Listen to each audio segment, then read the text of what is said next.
a stunning admission from the Trump administration.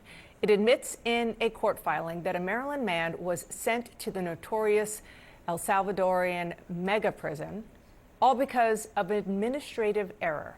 And it argues there is no way to get him back. CNN's Priscilla Alvarez joins our panel now. Can you just kind of back up? Yeah. What do we know about who this person is and whether or not he was the danger to America that the administration is now claiming he was? This is a filing that came in late last night in a lawsuit over the removal of the Salvadoran national. What we know, according to court documents, is that he crossed into the U.S. around 2011. He had a brush with law enforcement that we see in these court documents in 2019 when local police department had approached him and a group of men who were loitering at a Maryland Home Depot. The police department said that he had ties to MS-13. When he was detained by Immigration and Customs Enforcement in that year, he went through immigration proceedings. Over the course of those proceedings, this alleged tie to MS-13 came up. According to the attorney, it was quite fruitless in getting additional information and evidence as to why he was being tied to this gang, other than the fact that the police department said it was because of a confidential informant and because of his attire at the moment that he was detained. Now, over the course of those immigration proceedings, again in 2019, an immigration judge granted what we call withholding of removal. What does that mean? That means that the government, cannot remove him to El Salvador for fear of persecution in that country. He is still removable to another country, but he cannot be sent to El Salvador. And if the federal government were to want to terminate that, they would have to go through an additional process in immigration court. So this man on the list, he gets arrested in March of this year and is detained by ICE. His wife, the last time she spoke with him, was the morning of those 3 deportation flights to El Salvador. And this court declaration provides a glimpse of what exactly was happening that day. There was a flight manifest, and as ICE was working through this flight manifest, they were pulling off names because of various reasons, they say.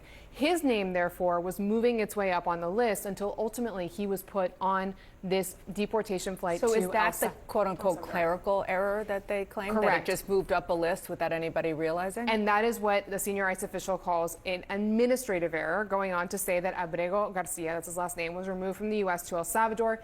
The senior ICE official says this was an oversight and the removal was carried out in good faith based on the existence of a final order of removal and Abrego Garcia's purported membership in MS-13. So the administration is maintaining that he has ties to MS-13. His attorney says that is not true.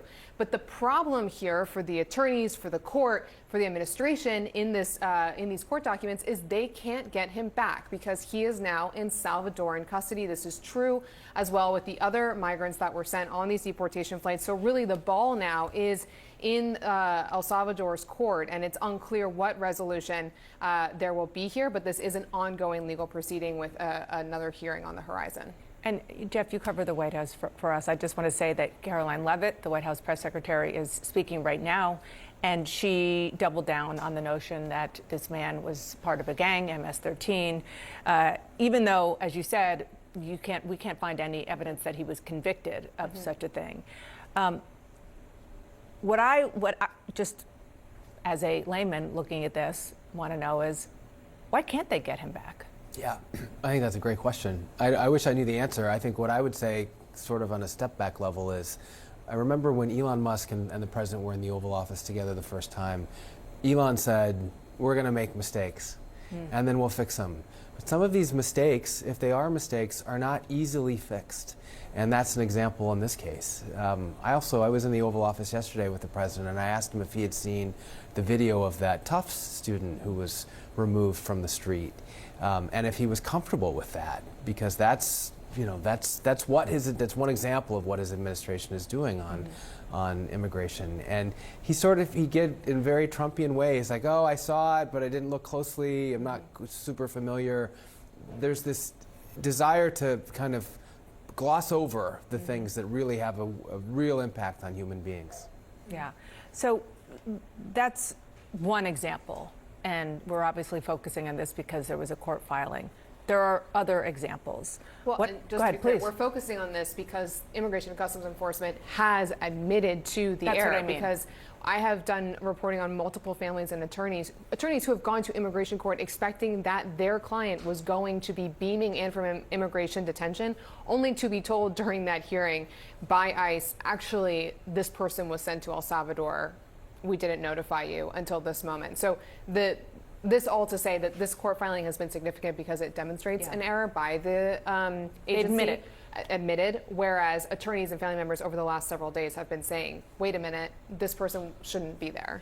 So then the question is other people, and you have done incredible reporting talking about a number of people who are on those 3 ICE flights and others. Joe Rogan is an unlikely critic of Donald Trump on this, and yet he was out on his podcast, which has millions and millions of listeners/viewers. He was talking about somebody different, a person who, according to Time, was taken even though he said he's not a gang member. He said, I'm gay and I'm a barber. Listen to what Joe Rogan said about this case. That's horrific, and that's bad for the cause. Like, the cause is, let's get the gang members out. Everybody agrees. But let's not innocent gay hairdressers get lumped up with the gangs, and then, like, how long before that guy can get out? Can we figure out how to get him out? If you want, compassionate people to be on board with you, you can't deport gay hairdressers seeking asylum. That's fucking crazy. And then throw them in an El Salvador prison. Just on the raw politics of this, David, do you see that Rogan moment as a moment?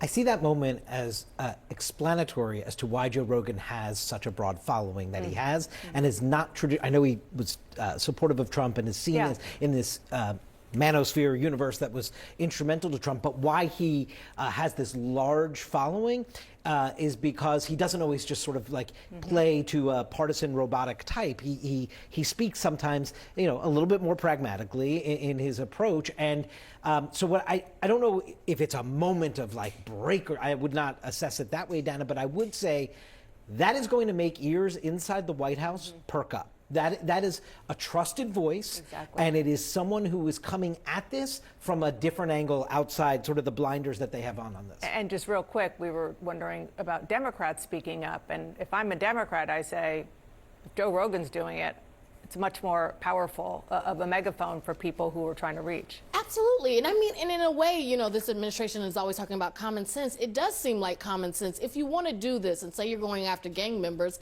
get actual gang members who you can prove it. Like, when you have people caught up in this who have very sympathetic stories, that's not good politically. I want to turn to something else. You sit on the Homeland Security Committee. So I want to ask you about the president's immigration crackdown. Sure. The Trump administration now admits, and this is in a court filing, that it mistakenly deported a Maryland father to his home country of El Salvador, which he fled due to gang violence. The administration says it can't bring him back now because he's already over there. Does that concern you?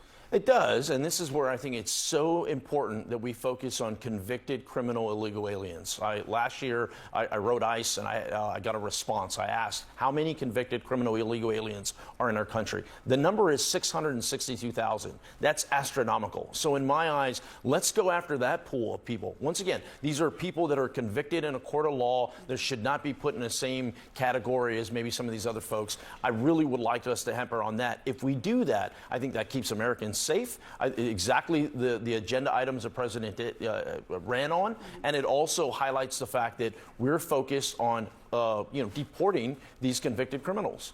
Well, here's how the White House press secretary defended these deportations, because the White House said, look, these are criminal gang members that we're deporting. It was part of their defense of, not releasing more details about who these people are. I want to play the sound from Caroline Leavitt, the press secretary, and then talk on the other end. They have the highest degree of professionalism, and they were 100% confident in the individuals that were sent home on these flights and in the president's executive authority to do that. So again, she was saying, look, these are criminals, these are gang members, but now the administration is admitting, look, actually one of these people, this Maryland father, this was an administrative error. I'm wondering, do you think the White House should release the full list, the identities of those who were deported?